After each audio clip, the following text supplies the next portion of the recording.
Purihin natin ang Diyos. Simulan natin ang ating banal na pagdiriwang sa ngalan ng Ama at ng Anak at ng Espiritu Santo. Amen. Ang pagpapala ng ating Panginoong Hesukristo, ang pag-ibig ng Diyos Ama, at ang pakikipagkaisa ng Espiritu Santo naway sumainyong lahat. At sumaiyo rin. Mga kapatid, tinipon tayo bilang kaanib ng angkan ng Diyos. Kaya dumulog tayo sa maawaing Panginoon na nagpapatawad ng lubos. Sinugong tagapagpagaling sa mga nagsisisi, Panginoon, kaawaan mo kami. Panginoon, kaawaan mo kami. Dumating na tagapag-anyayang mga makasalanan ay magsisi, Kristo, kaawaan mo kami. Kristo, kaawaan mo kami. Nakaluklok ka sa kanan ng Diyos Ama para ipamagitan kami. Panginoon, kaawaan mo kami. Panginoon, kaawaan mo kami. Kaawaan tayo ng makapangyarihang Diyos. Patawarin tayo sa ating mga kasalanan at patnubayan tayo sa buhay na walang hanggan. Amen.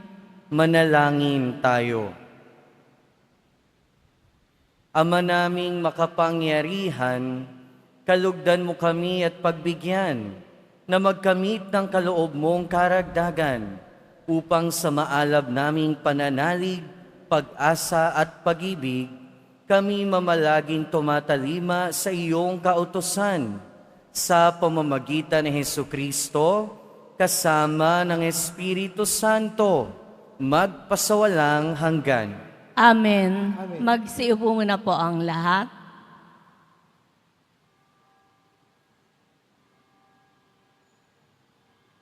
Pagbasa mula sa aklat ng Exodo. Ang mga Israelita ay nakarating sa ilang ng Sinai noong 3 buwan nang umalis sila sa Ehipto. Mula sa Refidim, nagpatuloy sila sa ilang ng Sinai at nagkampo sa tapat ng bundok. Sinabi ng Panginoon kay Moises, "Magsasalita ako sa iyo mula sa makapal na ulap nang naririnig ng mga tao upang sila ay maniwala sa iyo habang panahon." At sinabi ni Moises sa Panginoon ang pasya ng mga tao. Sinabi ng Panginoon kay Moises, "Sabihin mo sa mga tao na humanda sa pagsamba sa akin ngayon at bukas. Kailangan laban nila ang kanilang mga kasuotan at humanda sa makalawa, sapagkat ako, ang Panginoon, ay bababa sa bundok ng Sinai para makita ng mga tao." Kinaumagahan ng 3 araw, nagkukulog sa bundok at salasalabat ang kidlat. Ang bundok ay nabalot ng makapal na ulap at narinig ang isang malakas na tunog ng tambuli. Lahat ng tao sa buong kampamento ay nanginig sa takot. Pinangunahan ni Moises ang mga tao papunta sa paanan ng bundok upang humarap sa Diyos. Ang bundok ng Sinai ay nababalot ng usok sapagkat bumaba ang Panginoon sa anyo ng apoy. Pumailang lang ang lisak tulad ng usok ng isang pugon at ang mga tao ay pinagharian ng takot. Palakas ng palakas ang tunog ng tambuli. Nagsalita si Moises at sinagot siya ng Diyos sa pamamagitan ng kulog. Ang Panginoon ay bumaba sa tuktok ng bundok ng Sinai at pinakyat niya roon si Moises. Ang salita ng Diyos. Salamat sa Diyos. Purihin at ipagdangal ang Diyos magpakailanman. Purihin at ipagdangal ang Diyos magpakailanman. Pinupuri ka namin, Panginoon, Diyos ng aming mga ninuno. Karapat dapat kang ipagdangal at dakilain magpakailanman. Purihin ang iyong banal at maluwalhating pangalan. Marapat purihin at ipagdangal magpakailanman. Purihin at ipagdangal ang Diyos magpakailanman. Purihin ka sa iyong banal at marangal na tahanan. Lubhang karapat dapat kang awitan at dakilain magpakailanman. Purihin at ipagdangal ang Diyos magpakailanman. Purihin ka na nakaluklok sa maringal mong trono. Karapat dapat kang awitan at dakilain magpakailanman. Purihin at ipagdangal ang Diyos magpakailanman. Mula sa iyong luklukan sa ibabaw ng mga kirubin, nakikita mo ang kalaliman, ang daigdig ng mga patay. Karapat dapat kang purihin at dakilain magpakailanman. Purihin at ipagdangal ang Diyos magpakailanman. Purihin ka sa buong sangkalangitan. Karapat dapat kang awitan at dakilain magpakailanman. Purihin at ipagdangal ang Diyos magpakailanman. Magsitayo na po ang lahat.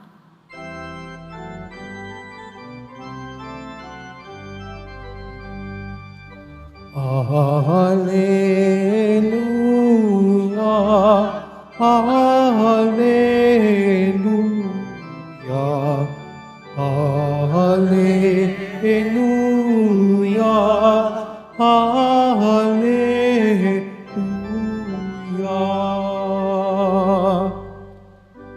Papuri sa Diyos Ama, pagkat ipinahayag niya,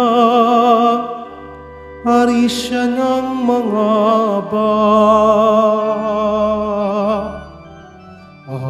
hallelujah,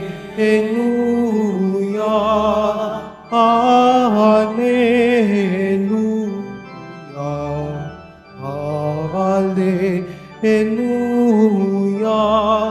hallelujah.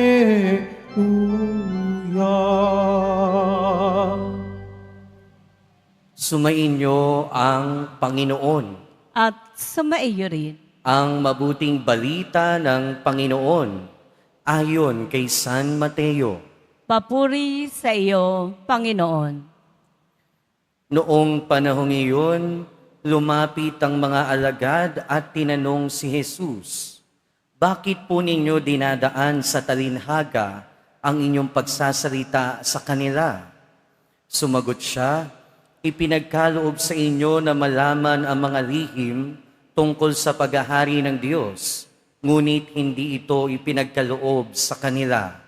Sapagkat ang mayroon ay bibigyan pa at mananagana, ngunit ang wala, kahit ang kakaunting nasa kanya, ay kukunin pa. Nagsasalita ako sa kanila sa pamamagitan ng talinhaga, sapagkat tumitingin sila, ngunit hindi nakakikita, at nakikinig, ngunit hindi nakakarinig ni nakauunawa. Natutupad nga sa kanila ang hula ni Isaías na nagsasabi, "Makinig man kayo ng makinig, hindi kayo makauunawa, at tumingin man kayo ng tumingin, hindi kayo makakikita. Sapagkat naging mapurol ang isip ng mga taong ito. Mahirap makarinig ang kanilang mga tenga at ipinikit nila ang kanilang mga mata. Kung di gayon, di sinsanay nakakita ang kanilang mga mata, nakarinig ang kanilang mga tainga, nakaunawa ang kanilang mga isip, at nagbalik loob sa akin, at pinagaling ko sila, sabi ng Panginoon. Mapalad kayo sapagkat nakakikita ang inyong mga mata at nakaririnig ang inyong mga tenga. Sinasabi ko sa inyo, maraming propeta at matutuwid na tao ang nagnasang makakita sa inyong nakikita, ngunit hindi ito nakita, at makarinig sa inyong naririnig, ngunit hindi ito napakinggan. Mga kapatid, ang mabuting balita ng Panginoon. Pinupuri ka namin, Panginoong Heso Kristo. Magsayo po muna po ang lahat. Magandang umaga po sa inyong lahat.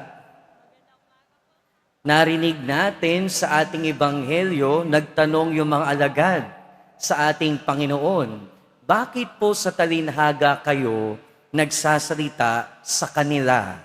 Sino ba yung tinutukoy doon na kanila? Ang tinutukoy doon na kanila o sila ay yung mga hindi nakikinig, particularly yung mga hindi naniniwala, and more particularly, ito yung mga Pariseyo at mga Eskriba. Yung mga Pariseyo at Eskriba ay tinuturing na expert, no? Mga eksperto sa kautusan, mga eksperto sa kasulatan. Hindi naman nalalayo din to sa buhay natin, ano? Dahil nga mga eksperto sila sa kautusan at kasulatan, alam nila kung ano yung i-expect nila pag nakita nila yung isang tao na nagpapakilala o may mga senyalis na binibigay na siya ang Mesiyas. Pero narinig natin na nagsasalita sa talinhaga ang ating Panginoon nang sa gayon, para bagang sinasadya na hindi sila makinig o hindi nila maintindihan. Minsan kasi may mga tao na porke merong nalalaman, parang alam na ang lahat ng bagay. No? May mga tao na porke merong alam, para bang kung umasta, alam na lahat ng bagay. At minsan, hindi naman nalalayo sa sitwasyon natin yung ganito. May mga tao na ayaw nang makinig ng salita ng Diyos dahil akala nila, alam na nila lahat ng bagay. May mga tao na ayaw nang maniwala sa sinasabi ng simbahan, sa sinasabi ng pare, dahil ang alam nila o ang akala nila, mas marunong na sila. At minsan, dahil nga sa kaalaman natin, dahil sa mga natututuhan natin, minsan para bang mas marunong na tayo sa Diyos. Minsan, para bang gusto na nating utusan at ipagawa ang gusto nating mangyari sa Diyos. Ganito na ganito yung nangyayari sa mga eskriba, mga Pariseyo, mga hindi naniniwala sa ating Panginoong Hesukristo. Para bang mas nagiging marunong na sila sa kung ano yung kinikilos, pinapakita ng ating Panginoon. At nangyari yon dahil nagkaroon na ng pagmamataas. Nangyari yon dahil nagkaroon na ng yabang. Nangyari yon dahil akala nila, alam na nila lahat ng bagay. Kaya nga ang mensahe sa atin ng ating ebanghelyo ngayon, manatili tayong bukas. Sa puso, bukas ang tenga, bukas ang mata sa bawat salita ng Diyos. At mangyayari lamang yan kung mananatili tayong nagpapakumbaba sa mata ng Diyos. Mangyayari lamang yan kung patuloy nating tatanggapin na sa harap ng Diyos, tayo ay wala lang talaga.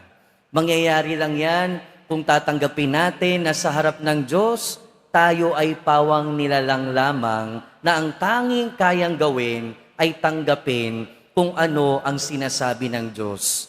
Dahil pag dumating yung araw na parang mas marunong na tayo sa Diyos, pag dumating yung araw na hindi na natin kayang makinig, Hindi na natin kayang tingnan yung kanyang tinuturo. Hindi na natin kayang buksan yung ating puso sa pagtanggap ng kanyang salita. Matutulad tayo doon sa sinasabi ng ating Panginoon na mga kanila. Mga taong nagsara ng isip, ng puso sa salita ng Diyos. Kaya sa pagpapatuloy ng ating buhay, nawa bigyan tayo ng grasya ng Diyos na patuloy na maging mapagkumbaba sa kanyang harapan. Nang sa gayon, patuloy nating tanggapin ng buong kababaang loob ang kanyang mga salita. At syempre, isabuhay ito araw-araw. Amen.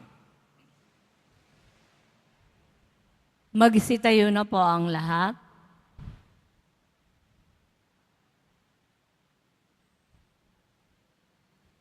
Minamahal kong mga kapatid, tinuturuan tayo ni Kristo sa pamamagitan ng mga talinhaga. Si Kristo ang naghahasik ng butil ng salita ng Diyos. Tumugon tayo sa kanyang gawaing ito sa ating panalangin sa Ama. Sa bawat panalangin ng ating itutugon, Ama ni Jesus, pakinggan mo kami. Ama ni Jesus, pakinggan mo kami.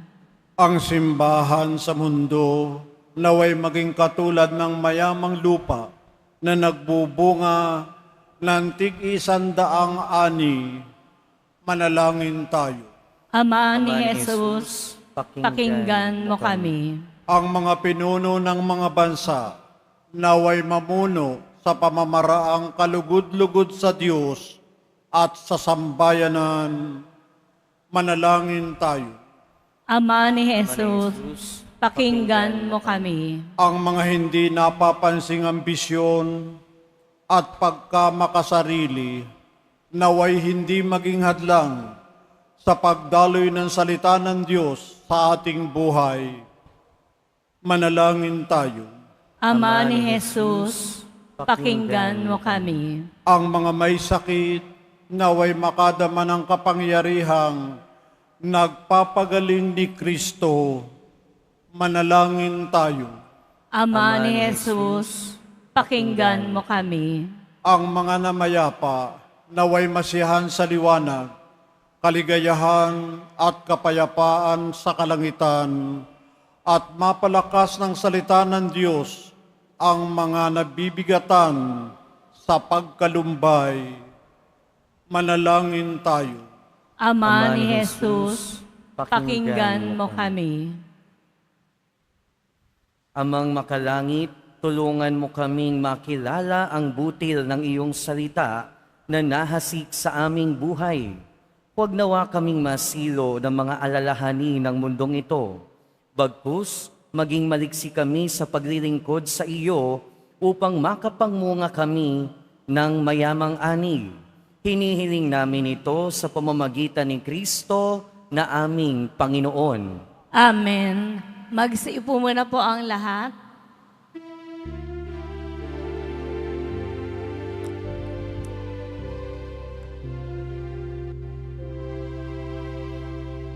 Tanggapin ninyo, Diyos naming Ama, nakayanan aming alay sa iyo.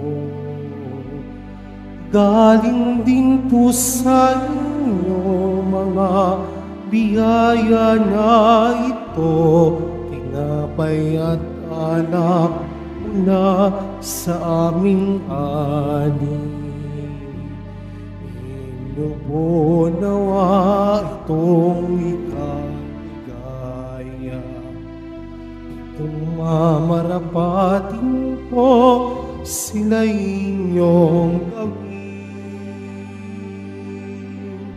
Katawan at dugo ng inyong anak, minamahal naming Jesus. Minamahal naming Jesus. Magsitayo na po ang lahat. Manalangin kayo mga kapatid upang ang paghahain natin ay kalugdan ng Diyos amang makapangyarihan. Tanggapin nawa ng Panginoon itong paghahain sa iyong mga kamay, sa kapurihan niya at karangalan sa ating kapakinabangan at sa buong sambayanan niyang banal. Ama naming lumikha, lahat ng iyong mga paghahaing ipinag-utos noong araw ay iyong pinagtibay sa isang haing hantungan ng tanan. Tanggapin ang ginaganap namin ngayon o tanggapin ang ginaganap ngayon ng iyong mga lingkod at basbasan mo ito ng kabanalang gaya ng iyong kaloob sa mga alay ni Abel na lubha mong ikinalugod upang ang mga handog ng bawat isang nagbigay para sambahin ang banal mong ngalan ay magkamit ng karagdagan mong kasiyahan sa pamamagitan ni Hesukristo kasama ng Espiritu Santo, magpasawalang hanggan. Amen. Sumainyo ang Panginoon. At sumaiyo rin, Itaas sa Diyos ang inyong puso at diwa. itinaas na namin sa Panginoon. Pasalamatan natin ang Panginoong ating Diyos. Marapat na siya ay pasalamatan. Ama naming makapangyarihan, tunay ngang marapat na ikaw ay aming pasalamatan. Pinagbibigyan mong ito'y aming maihayag, kahit na ito'y walang anumang maidaragdag sa kadakilaang sa iyo ay likas. Sa pagpupuri nami ang nakikinabang, ay kami ring iyong pinakikiharapan sa pamamagitan ng iyong anak na minamahal. Kaya kaisa ng mga anghel na nagsisiawit ng papuri sa iyo, nang walang humpay sa kalangitan, kami nagbubunyi sa iyong kadakilaan. Santo, Santo, Santo, Panginoong Diyos ng mga hukbo, napupuno ang langit at lupa ng kadakilaan mo, o sana sa kaitaasan. Pinagpala ang naparirito sa ngalan ng Panginoon, o sana sa kaitaasan. Magsilud po ang lahat. Ama naming banal, ikaw ang bukal ng tanang kabanalan. Kaya't sa pamamagitan ng iyong Espiritu, gawin mong banal ang kaloob na ito upang para sa amin maging katawan at dugo ng aming Panginoong Hesukristo. Bago niya pinagtiis ang kusang loob na maging handog, hinawakan niya ang tinapay, pinasalamatan kanya, pinaghati-hati niya iyon, iniabot sa kanyang mga alagad at sinabi, tanggapin ninyong lahat ito at kanin. Ito ang aking katawan na ihahandog para sa inyo.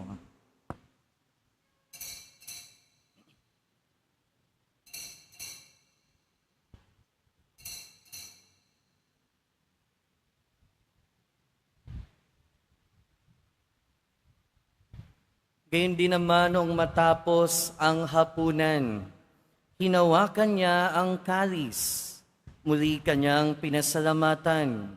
Iniabot niya ang kalis sa kanyang mga alagad at sinabi, tanggapin ninyong lahat ito at inumin. Ito ang kalis ng aking dugo, ng bago at walang hanggang tipan. Ang aking dugo na ibubuhos para sa inyo at para sa lahat, sa ikapagpapatawad ng mga kasalanan. Gawin ninyo ito sa pag-alala sa akin.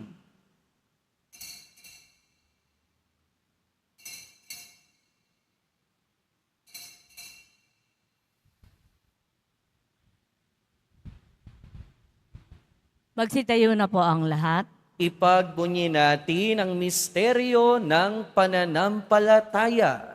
Si Kristo'y namatay, si Kristo'y nabuhay, si Kristo'y babalik sa wakas ng panahon. Ama, ginagawa namin ngayon ang pag-alala sa pagkamatay at muling pagkabuhay ng iyong anak. Kaya tiniaalay namin sa iyo ang tinapay na nagbibigay buhay at ang kalis na nagkakaloob ng kaligtasan. Kami nagpapasalamat dahil kami iyong minarapat na tumayo sa harap mo para maglingkod sa iyo. Isinasamo namin kaming magsasalo-salo sa katawan at dugo ni Kristo ay mabuklod sa pagkakaisa sa pamamagitan ng Espiritu Santo. Ama, lingapin mo ang iyong simbahang laganap sa buong daigdig. Puspusin mo kami sa pag-ibig, kaisa ni Leon na aming Santo Papa, at ni Jose na aming Obispo at ng Tanang Kaparian. Alalahanin mo rin ang mga kapatid naming nahimlay, nang may pag-asang sila'y muling mabubuhay, gayon din ang lahat ng mga pumanaw. Kaawaan mo sila at patuloyin sa iyong kaliwanagan. Kaawaan mo at pagindapating kaming lahat na makasalo sa iyong buhay na walang wakas. Kaysa ng mahal na Birheng Maria na Ina ng Diyos, ng kabiyak ng puso niya si San Jose, kaysa ng mga apostol, ni San Juan Bautista, at ng lahat ng mga banal na namuhay dito sa daigdig ng kalugod-lugod sa iyo. Maipagdiwang nawa namin ang pagpupuri sa ikararangal mo sa pamamagitan ng iyong anak na aming Panginoong Hesu Kristo. Sa pamamagitan ni Kristo, kasama niya at sa Kanya, ang lahat ng parangal at papuri ay sa iyo, Diyos Amang makapangyarihan, kasama ng Espiritu Santo, magpasawalang hanggan. Amen. Sa tagubili ng mga nakagagaling na utos at turo ni Jesus na Panginoon natin at Diyos, ipahayag natin ng lakas loob. Ama namin, Sumasalangit ka, sambahin ang ngalan mo, mapasa amin ang kaharian mo, sundin ang loob mo dito sa lupa para nang sa langit. Bigyan niyo po kami ngayon ng aming kakanin sa araw-araw, at patawarin mo kami sa aming mga sala, para ng pagpapatawad namin sa nagkakasala sa amin. At huwag mo kaming ipahintulot sa tukso, at iadya mo po kami sa lahat ng masama. hinihiling namin kami adya sa lahat ng masama, pagkalooban ng kapayapaan araw-araw, iligtas sa kasalanan at ilayo sa lahat ng kapahamakan. Samantalang aming pinananabikan ang dakilang araw ng pagpapahayag ng tagapagligtas naming si Hesu Kristo. Sapagkat iyo ang kaharian at ang kapangyarihan at ang kapurihan magpakailanman. Amen. Panginoong Hesu Kristo, sinabi mo sa iyong mga apostol, kapayapaan ang iniiwan ko sa inyo. Ang aking kapayapaan ang ibinibigay ko sa inyo. Tunghayan mo ang aming pananampalataya at huwag ang aming pagkakasala. Pagkalooban mo kami ng kapayapaan at pagkakaisa ayon sa iyong kalooban, kasama ng Espiritu Santo, magpasawalang hanggan. Amen. Ang kapayapaan ng Panginoon ay laging sumainyo. At sumairin. Magbigayan tayo ng kapayapaan sa isa't isa.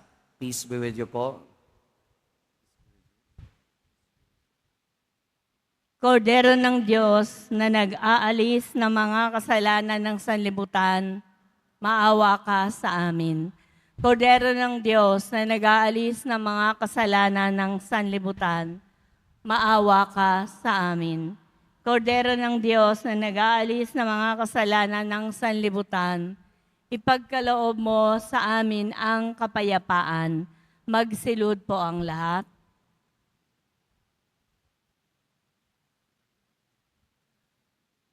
Ito ang kordero ng Diyos.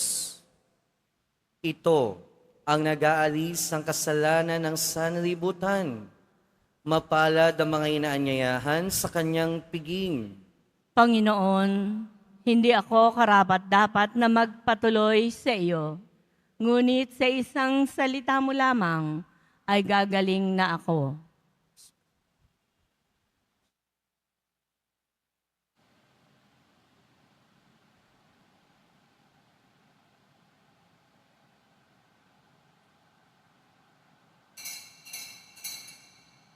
Para po sa lahat ng tatanggap ng banal na komunyon, sasagot po tayo ng amen. Pagkasabi po ng pari o ng lay ministers ng katawan ni Kristo at isubo po agad sa bibig bago umalis sa harapan ng pari o ng lay ministers, sumunod po tayo at maraming salamat po.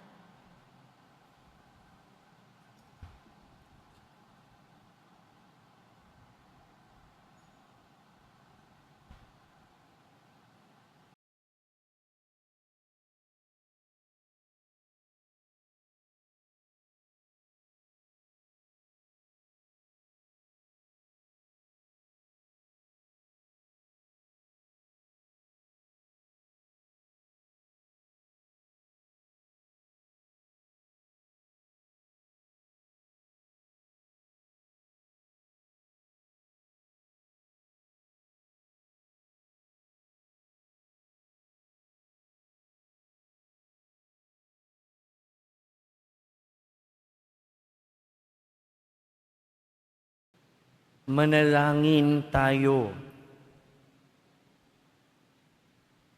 Ama naming mapagmahal, manatili kang kapiling ng iyong sambayanan na ngayoy pinapakinabang mo sa iyong sariling buhay at gawin mong kami pasulong na makahakbang mula sa dati naming pagkamakasalanan patungo sa pagbabagong nagdudulot ng iyong kabutihan sa pamamagitan ni Hesukristo kasama ng Espiritu Santo magpasawalang hanggan. Amen. Sumainyo ang Panginoon. At sumaiyo rin. Mahal na poong Jesus Nazareno, inihayag mo sa pamamagitan ng krus ang walang maliw na pag-ibig ng Diyos sa sangkatauhan. Pakinggan mo ang kahilingan, lalo na para sa mga nangangailangan ng iyong tulong at awa. Makamtanawa namin ang iyong kasagutan na may utang na loob na tinatanaw. Basbasan din po ninyo itong mga imahe na dasalan upang lalo kaming manalangin at magtiwala. Sa pamamagitan ng bendisyon na ito, naway lalo kaming maging mapaglingkod, masunurin na tapat sa iyo na aming maluwalhating Panginoon, magpasawalang hanggan.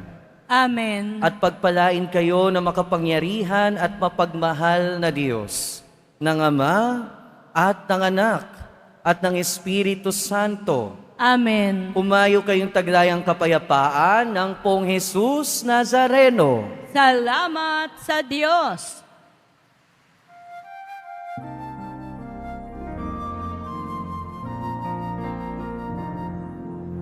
Padre Jesus Nazareno, sinasamba ka namin. Pinipinto ka namin. Aral mo ang aming buhay at kaligtasan. Nuestro Padre Jesus Nazareno, iligtas mo kami sa kasalanan. Ang krus mong kinamatayan ay sagisag ng aming kaligtasan. Nuestro Padre Jesus Nazareno, dingarangal ka namin. Nuestro Padre Jesus Nazareno, inulwalhat ka namin. Nuestro Padre Jesus Nazareno, dinarangal ka namin. Nuestro Padre Jesus Nazareno, inulwalhati ka namin.